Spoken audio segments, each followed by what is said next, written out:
Welcome back to Inside Gaming for the weekend. It's the weekend. Back doing what we do best, reporting on unverified rumors and dunking on EA. In the same video? Yeah, I know. That's because Knights of the Old Republic is back in the news again. Ooh, kind of. Yeah, Cineleaks recently reported on a leak that says a remake, or a sequel, or both, of the classic Star Wars RPG is in fact in the works over at EA. Ooh, I'm excited. This could be really bad news for the franchise, considering EA has a reputation of putting its Star Wars games in the toilet and just kind of spraying them with diarrhea. We'll get into why, but we know there's a lot of Zoomers out there who have no idea what we're talking about. Yeah, like me. Patrick, please, what is Knights of the Old Republic? For all you out there, Star Wars Knights of the Old Republic was released in 2003 by Bioware. To enormous critical and fan acclaim, it's still widely considered to be one of, if not the best Star Wars games of all time. It's the best Star Wars game. Yeah, it spawned one direct sequel, Knights of the Old Republic 2, The Sith Lords, developed by Obsidian, which was released in an unfinished state due to LucasArts' demanding schedule. What a tragedy. There's also an MMO, The Old Republic, which is still being updated to this day. Really cool trailers, and then you watch the gameplay and it's like, what the fuck is this? This is not what was in the trailer at all. It's like watching a fight between like Qui-Gon and Darth Maul, and then like cutting to like the fight between Obi-Wan and Darth Vader. Yeah, it's like, exactly. It's yeah, anyways, the game's story revolves around Darth Malak waging war on the Republic and the Jedi, and the player characters' rediscovery of their own Force abilities. a really good story and is absolutely filled to the brim with nerdy, juicy Star Wars lore, earning a special place in the hearts of Star Wars fans everywhere. But everyone knows Jedis aren't allowed to love, so. Nor should they. Yeah. It really can't be understated how important it was to have actual good Star Wars stuff coming out during the prequel era. Seriously, this game came out were between. hungry. Yeah, this game came out between episode 2 and 3 and was a big old breath of fresh air. Ooh, yeah. So, back to the leaks. They were reported by Jordan Mason, who cited 2 independent sources, one of whom had also leaked the Obi-Wan TV series, I think last year. So there's actually a chance that this is kind of legitimate. Yeah, it's exciting. While one source said it was a remake, Mason reported that his other source led him to believe that, quote, it would be a Knights of the Old Republic project that would integrate elements from the first 2 games in order to bring certain things into the current Star Wars canon. End quote. Ooh, that would also feed into the rumors that Disney is producing a movie or a series of movies based in that time period. They've talked about that or hinted at that before. So it could also tie into Project Luminous, which is a big Star Wars multimedia project that's supposed to be coming soon. This Luminous thing kind of sounds like what they did with Shadows of the Empire back in the day on a bigger scale. Yeah, well, Project Luminous is meant to take place during the High Republic period, around 400 years before the prequels, and the Old Republic is set 4,000 years earlier. It's very possible that there could be some big story tie-ins that they want to bring into the current canon. So there's another big reason that this rumor could actually be true, and that has to do with next-gen consoles. When Knights of the Old Republic was originally released, it was exclusive to Xbox, came out on PC a little while later. With the Xbox Series X just around the corner, Microsoft could really use a big exclusive like this, and they'd probably be willing to shell out a ton of cash for an exclusive deal, similar to the one they had the first time around. I mean, a new KOTOR game on Xbox One X before even PC. In the year of our Lord, 2020? Could you imagine? 2021. 2021? Could you imagine? Late 2021? Could you imagine? So all of this should be great news, right? Well, we're sort of skeptically hopeful. This is still EA after all. EA's had the Star Wars license since 2013. Pretty much everyone agrees that they have completely squandered it. They have. Despite being one of the biggest publishers in the world, they've only put out 3 real games in that time, 2 of which were the much maligned microtransaction hellscapes that were the Battlefront series.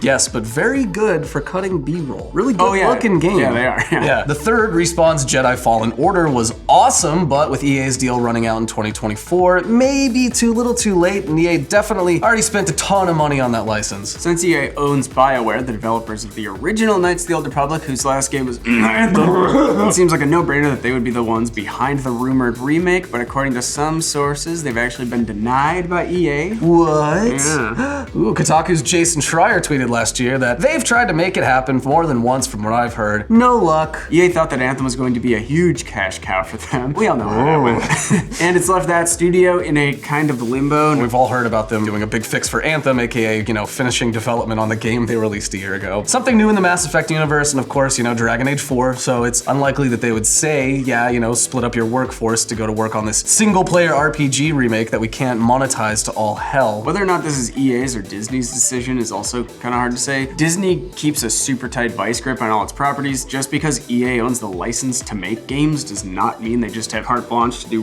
whatever the hell they want. And Disney's raking in the cash with Disney Plus right now, so they are not even close to a position to start being like bartering with people on their IP. They do not care. Anything they make has to be sent over for approval by what we assume is a think tank of suits in a boardroom and an AI algorithm of J.J. Abrams' brain. Let's assume for a second that there is definitely some kind of Knights of the Old Republic game in the works. If it's not Bioware working on it, who? EA owns a bunch of studios, and literally none of them make RPGs except for Bioware. I think Visceral made the Lord of the Rings The Third Age. What happened to them again? They're still around, right? Working on something? Oh yeah, nothing bad ever happened to that. Oh right, they just completely shut down Visceral Games, so. The bottom line there is that single-player RPGs just don't create the long-term revenue stream required for EA to consider it worth their time. If the game is truly a remake and not a sequel or reimagining, as some people have called it, that would make things a little easier. I mean, the systems, it's D&D basically, and the scripts already exist, so I guess just be a matter of building a new game around those pre-existing pieces. That's not a small task by any means, but you know, if they already know exactly what they're doing with it, it could be taken on by any number of studios within EA. That sounds super soulless and depressing, just the exact opposite of what made the original game so good, so you know, perfect. Yeah, there's a possibility that EA would simply publish the game and then send development to a third party, but that doesn't seem like it would be really in line with the way they do business these days. There's a lot of speculation that the main reason that EA bought Respawn was to more closely oversee Fallen Order, make sure it got out on time, all that, because that was in development prior to the studio's purchase by EA. Regardless, it's very common for a large studio to pass out these remaster projects to third parties like Bluepoint or Night Dive, so you know, who knows. Yeah, there is one studio within EA that we know is working on a Star Wars game right now, and that's Motive. Hell yeah! Who you've probably never heard of before, because they have not developed any games of their own. They do have a history with the Star Wars IP though. They assisted in the development of Battlefront 2, and after Visceral Games was shut down, they took over development on Project Ragtag until that was canceled by EA. So we do know that they have 2 games in production right now, and that one of them is a Star Wars game. In an interview with GamesIndustry.biz, Motive's VP said that they're working on, quote, a very unique Star Wars experience. It's a Star Wars dating sim. Finally, I can understand firsthand why they call him Kit Fisto. Sounds a little suspicious. There's one other tantalizing gamer tidbit though that ties Motive to KOTOR. Please enlighten me. So Bioware Montreal was merged into Motive Studios in 2017. So, you know, Bioware, original creators, merging with Motive. Now Motive's working on this Star Wars game, so it seems possible, but it's also kind of hard to get excited about a studio that we don't know anything about. You know, it's like, okay, great. Hope they're good at their jobs, I guess. Yeah, well, I mean, despite our best attempts at speculation, at the moment we really have no idea who's working on this remake, if anyone, but we're also wondering why are they making it at all? I mean, a few years ago, EA was completely uninterested in remaking or remastering any of their back catalog, but kind of cooled a bit in recent years. Analyst Daniel Ahmad tweeted an earnings report from EA last year that showed several, quote, exciting remasters of fan favorites coming in 2021. Even though the original 2 games are classics, they could worry that the original audience will have moved on and that younger people just might not be interested. Then again, there had been a fan remake in the works for a long time that had generated a ton of hype and excitement. It looked really cool, you know, until it was canceled last year following a cease and desist from Lucasfilm, leading some to believe that they were maybe working on their own version? Who knows? Disney, who owns Lucasfilm, is known for suing the ever-living shit out of anyone that has the slightest hint of mouse musk about them. Seriously, I've sued daycares and small businesses. I mean, we'll probably— They are heartless. Yeah, we'll probably be getting sued here any moment now for saying their name on video without their consent. So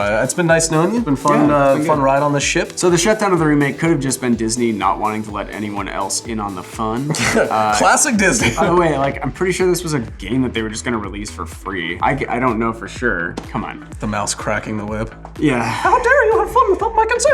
Speaking of Disney being no fun, people were pissed in 2014 when they said that every piece of Star Wars media created before 2014, aside from the movies and that Clone Wars series, was no longer canon. Making my entire childhood a stupid waste of time, leaving me with a head full of non-canon trivia regarding Jabba's father, Zorba the Hutt, who won Cloud City from Lando Calrissian by cheating in a game of Sabacc, and later became one of the only other creatures to escape the Sarlacc pit, other than Boba Fett. Did Zorba the Hutt go into a Sarlacc pit? Trioculus, Emperor Palpatine's son, I think, threw him into the Great Pit of Carkoon where the Sarlacc lives on Tatooine, but he gave the Sarlacc indigestion, and the Sarlacc threw him up. I was gonna say, because he's so big, I mean, like, Boba could just kind of like climb out if he wanted to, but Zorba's gonna get a lot of mass. Well, it was a lot of work for Boba. Boba. He had some serious injuries. But we don't have time for this.